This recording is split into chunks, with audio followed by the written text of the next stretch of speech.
խմբակցության նիստերը լինում են պլանային, հերթական եւ նաեւ իրադրության հետ կապված նաեւ արտահերթ նիստեր են տեղի ունենում, որտեղ որ մենք քննարկում ենք տարբեր հարցեր, հատկապես այսօրվա առօրյային, հատկապես անվտանգային եւ այլ խնդիրների վերաբերող հարցեր եւ մեր խմբակցության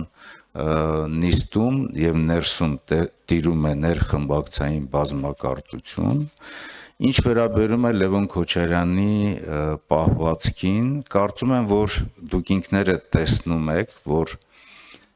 այսօրվա իրականության մեջ բավականին թիրախավորել են եւ աննպատակ եւ տարբեր առիթ չեն օգտագործում քաղաքացիական պայմանագիր խմբակցության անդամները, նաեւ անհարկի անունը նշելու, մեղադրելու Լևոն Քոչարյանին եւ Լևոն Քոչարյանի գործունեությունը նպատակաուղղված է մեր խնդիրներին։ Լևոն Քոչարյանը ելույթ ունեցավ հանգիստ, շատ սառնասրտորեն արտահայտեց իր տեսակետը եւ պատասխանեց այն անտեղի գործողություններին, որ վերջին շրջանում հրահրել էր ինքը անձամբ Նիկոլ Փաշինյանը, երբ որ ասում էր, որ դուք բոլորդ պետք է գնաք ԱԱԾ-ի պատվալներ, համբալ անվանելով եւ ազգային ժողովի ղեկավարն էր մեր կին падգամավորին ասում, որ ձեզ դուրս կշպրտեմ, այսինքն խոսույթ, որ անթույլատրելի է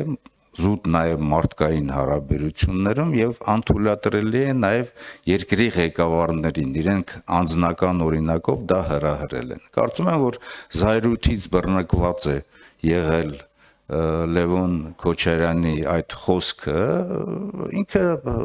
իրավիճակից ելնելով համարժեք գործողություն է իրականացրել եւ մենք այդ խնդրի շուրջը կարծում եմ, որ զրույցներ կունենանք եւ այն իրողությունը, որ այսօր տիրում է ազգային ժողովում, այն սադրանքները, որ իրենք իրականացնում են շատ դեպքում քանակից ելնելով, ոհմակային տրամադրությամբ, անընդունելի է։ Այսքանը։ Ներողություն, այսինքն նիստ չի լինելու Լևոն Քոչարյանի պահվածքը քննարկելու եւ ինչ ոչ նաեւ մանդատը դնելու հարցը բարձրացնելու։ Այդպիսի հարց չի քննարկվել եւ չի էլ քննարկվել։ Արդյոք չեք լեգիտիմացնում այդպիսով հայոյան քննեցնելը եւ քաղաքական պատասխանատվություն չկրելը։ Ես կարծում եմ, որ Լևոն Քոչարյանի գործողությունները թեկուզ նաև վրդովմունքից ելնելով եղել են համարժեք այն ամեն ինչին, ինչ հրահրել է քաղաքացիական պայմանագիր կուսակցության անդամները, մի քանի անդամներ ազգային ժողովում։